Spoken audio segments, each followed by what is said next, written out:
পুনর্জন্ম নিয়ে ফিরছেন আফরান নিশো। জনপ্রিয় অভিনেতা আফরান নিশোর পুনর্জন্ম নাটকের কথা নিশ্চয়ই মনে আছে। 4 পর্বের এই নাটক ভীষণ সাড়া ফেলেছিল। ভিকি জাহিদের পরিচালনায়, যেখানে মূল চরিত্রে অভিনয় করেছেন আফরান নিশো এবং মেহজাবিন চৌধুরী।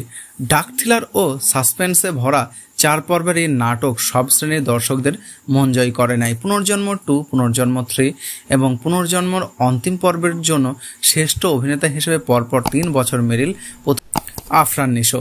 গত বছর কোরবানির ঈদে পুনর্জন্ম অন্তিম পর্ব প্রকাশের পর আলোচিত আফসান হক চরিত্রে শেষ বলেই ধরে নেওয়া হয়েছিল, কিন্তু 1 বছর না যেতেই আফরান ভক্তদের সামনে ফের আফসান হককে ফিরিয়ে আনার ইঙ্গিত মিলল ভিকি জাহিদের নতুন নাটকে।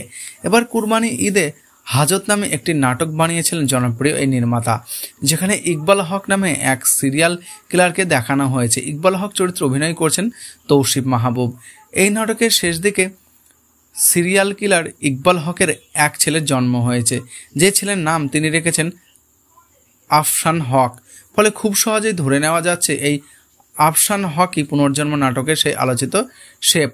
হাজত নাটকে স্পষ্ট ইঙ্গিত মিলেছে যে ইকবাল হকের সিরিয়াল কিলিং ধরা পড়ার নতুন পর্ব সামনে এসেছে। সেই সঙ্গে অনেকেই ধারণা করেছেন ইকবাল হকের ছেলে আফরান হককে বেড়ে ওঠা এবং তার সিরিয়াল কিলার হয়ে ওঠার গল্প নিয়ে সামনে হাজির হতে পারেন ভিকি জাহিদ।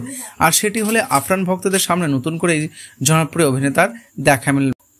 তবে আদেও সেরকম কিছু ঘটবে কিনা সেটি জানার জন্য এখন অপেক্ষা করা ছাড়া আর কিছুই করার উপায় নেই, কারণ এ ব্যাপারে নির্মাতা ভিকি জাহিদ কোনো কিছুই খোলসা করে জানাননি।